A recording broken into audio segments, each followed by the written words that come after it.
Without a long-term visa in Thailand, every 30 days you need to figure out how to leave the country.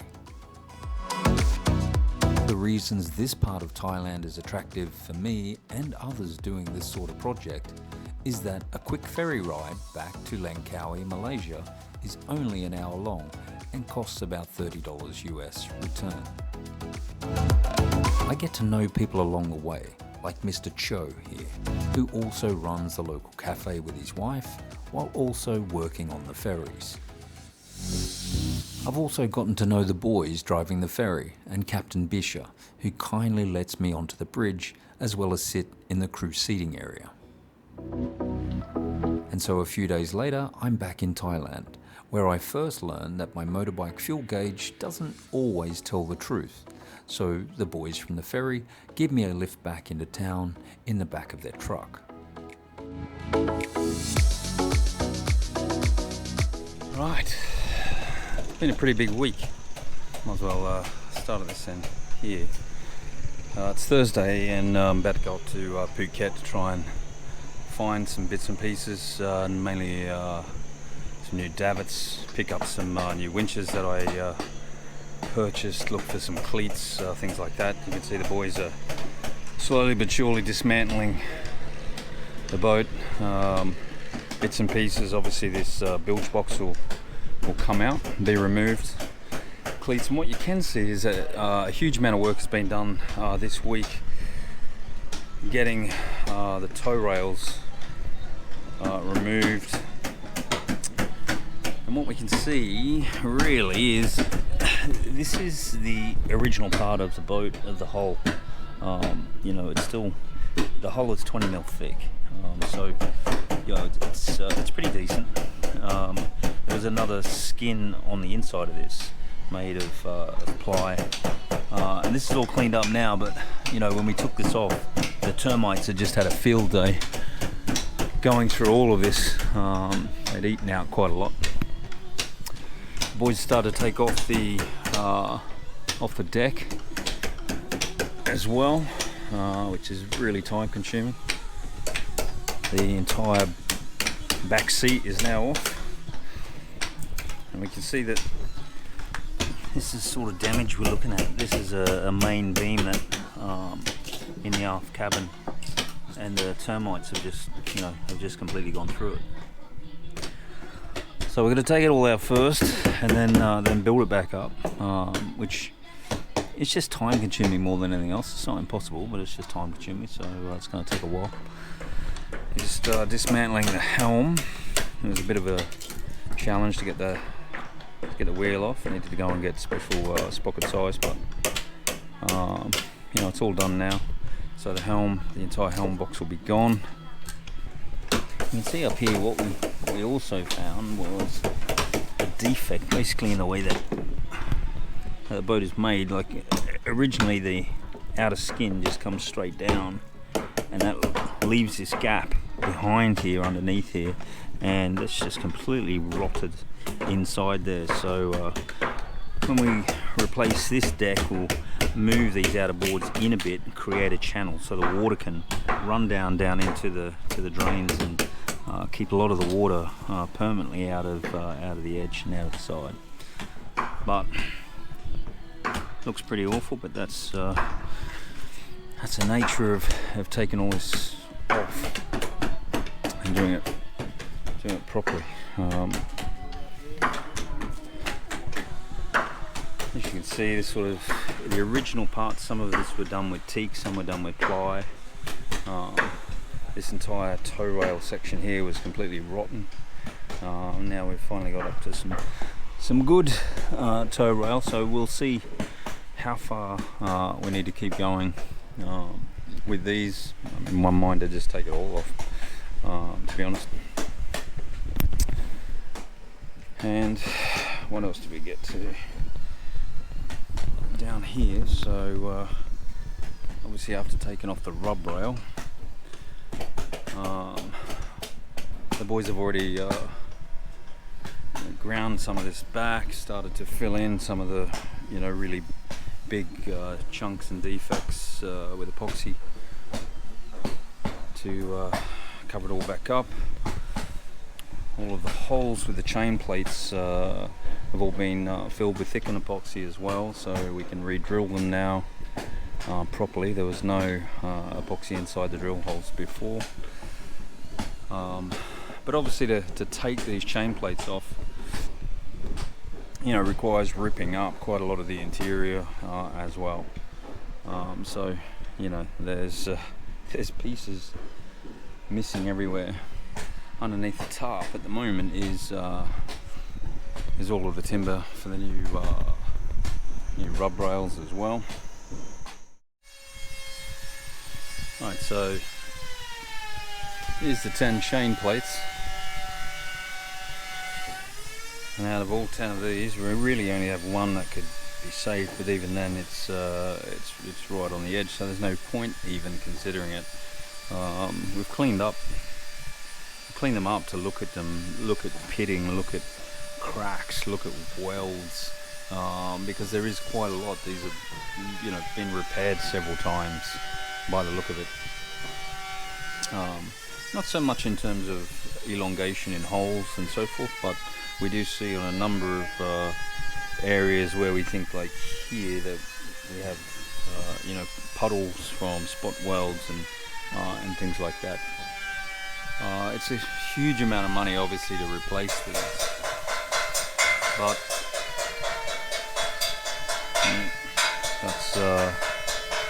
that's what we're going to have to do.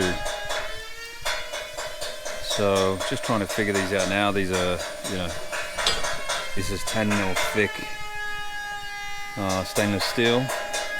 Weighs quite a bit. I mean, each piece, is probably close to 10 kilos.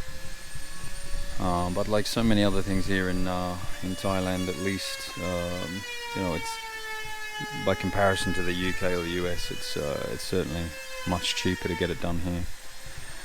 So we're going to get some pricing on stainless steel plate and figure out how much this is going to cost to do, and that'll be another massive project to get underway and get done. Anyway, off to Phuket.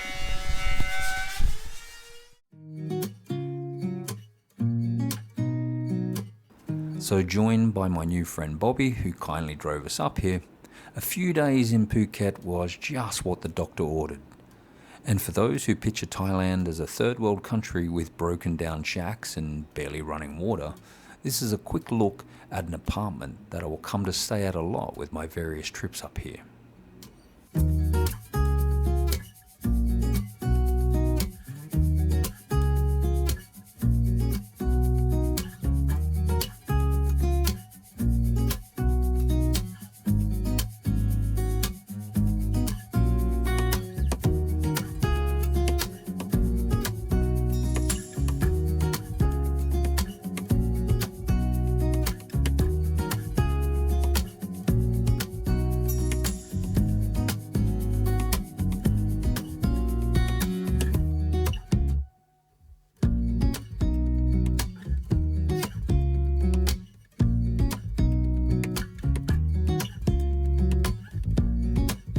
For about $20 a night, it certainly feels a long way away from the relative isolation and primitiveness of the boatyard. So, after a stop at another spectacular hotel in Krabi, we make our way back to the boatyard.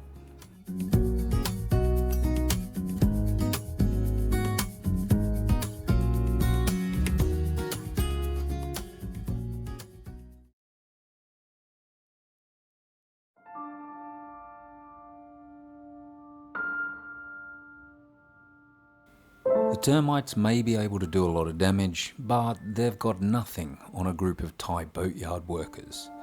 What will become typical over time is finding a small hole and magically turning it into a bigger hole.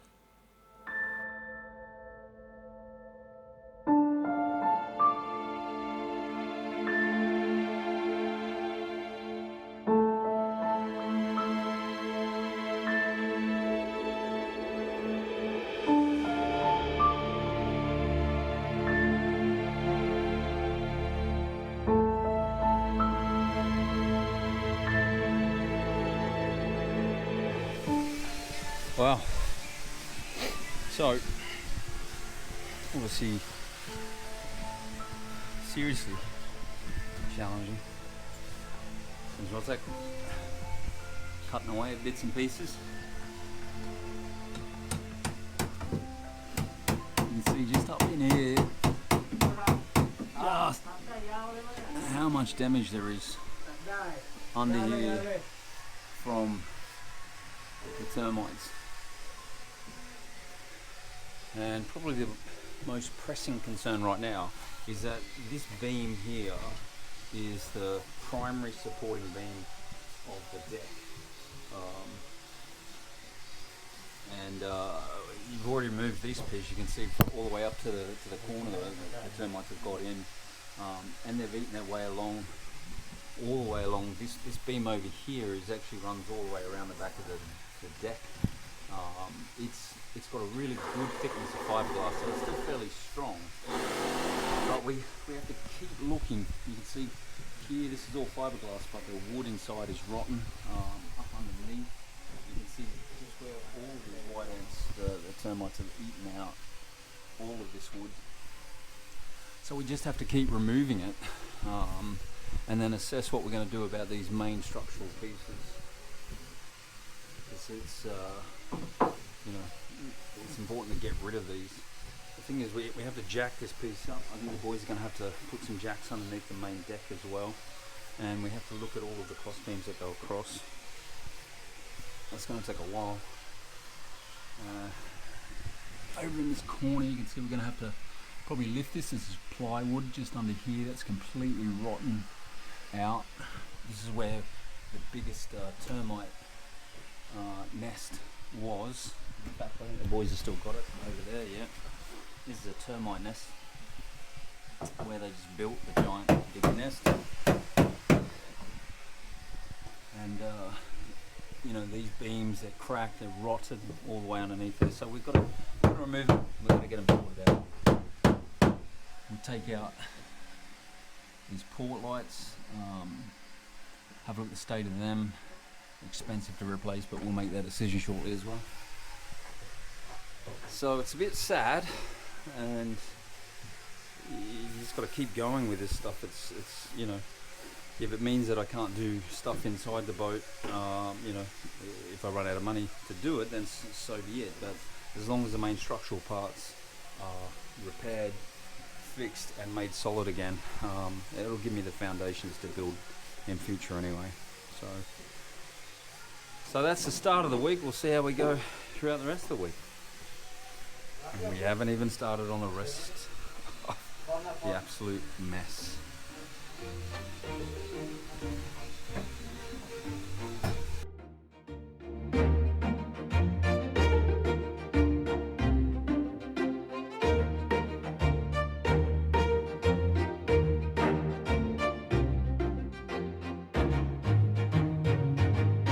The masts at this point are a particular concern, and so I spend the better part of a day trying to weigh up the pros and cons of fixing or replacing.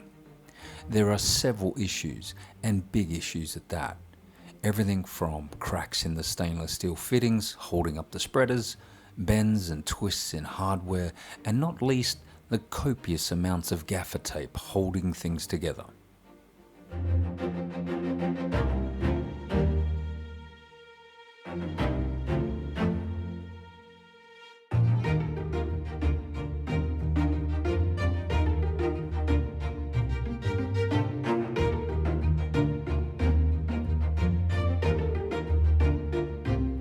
So I decided to go through it all with Yuha to get his thoughts and opinions on it, to perhaps consider something that I was either missing or over-calculating as a risk. I'll spend some more time thinking about it before making a final decision though.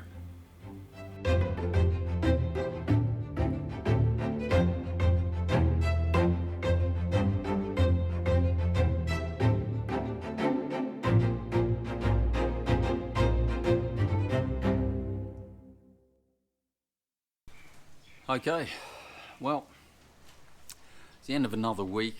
It's been a really challenging week, a hard one physically as they all are, but mentally and emotionally as well. There's always something really heartbreaking about pulling your boat apart. Cutting pretty large holes in the boat can be demotivating, because you can sort of, you get this little bit of queasiness as, is it going to go back properly? And of course it will. But it's a hard part of the process to go through, to go through and pull things apart, remove stuff, and discover which parts are broken, which parts are completely trashed. And of course, there's always the big unknown things that you'll come across, which we did this week. I expected there was going to be a lot of damage from termites and rot and things like that, and we weren't disappointed in that sense, that's for sure. So a couple of challenges I've got to try and figure out. I'm edging towards going with new masts, new booms, new mizzen mast and booms as well. But of course, that all comes at a significant cost. And if we take money to do that project, then that's going to mean that I can't do other things that I want to do. And at the heart of it, that's what a boat refit is. It's about compromise between what you want to do, what you can do, and of course what the time and the cost allows you to do. So looking at the state of the beams as well, which I've shown you, and they're in a bit of a state in a lot of places.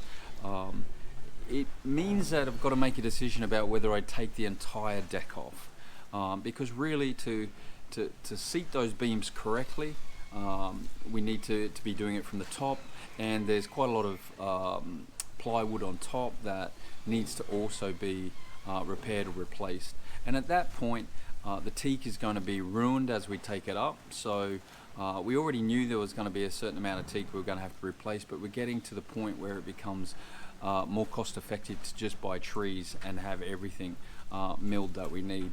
That's a cost and time that I don't really have at the moment. So I've got to make that decision, and we'll probably make that next week if we're going to remove the entire deck and relay plywood back over the top of everything, re-glass everything, and that way we actually get all of the beams done. And in the back of my mind, it's a job that's completely done and will be done properly. The benefits being, of course, is that this boat is incredibly solid the way it's being built. There's a dog going off in the background there. It's incredibly solid in the way that it's been built. You can see that around the main supporting structure inside of the boat, the beams were glassed in with very thick, very strong fiberglass. And so the fact that some of those supporting beams have rotted out doesn't really detract from the strength inside of the boat. So that's been one big saving grace. There's a couple of other areas that are concerning me right now, and they're things that I'm going to have to go through over the period of the next week or so. I was disappointed that that the guys here tried to take the Falcon off the back while I wasn't here, because it shattered into a million pieces, and I needed to take reference photos for it. I did suspect that it would break up when it came apart, and as you can see on the back of that, it did have significant damage from termites and rot and so forth. So it had to be rebuilt anyway, but they're the sorts of things that I really need to be in the yard and seeing get done as they're getting done, so I can control those things a little bit better. Hopefully I'll start on that next week as a project for myself, a pretty big project to carve a new Falcon into the back for the transom. But certainly a project that I look forward to attempting anyway. I'm still loving it here. I'm still loving Thailand. My Thai, I'm learning Thai, is getting better and better each and every day. It's still hot as the sun here, so it's phenomenally nice to be warm. And I'm really loving this process, but already I'm seeing the time scales as things move out, and that adds to the apprehension about what should and what can we actually do while I'm here. Anyway, that's it for another week. If you've liked this video, please hit the thumbs up button and consider subscribing, and tell your friends about it. It'd be great to get as many people involved here as we can. I'm trying to get better with my editing and the speed. It's very difficult with the amount of work I have outside of the yard as well, but I'm doing my best, and hopefully you're enjoying the videos. If not, I'll see you next one. Cheers. Coming up next, we get absolutely smashed by a storm. And there's of course still way more destruction to happen.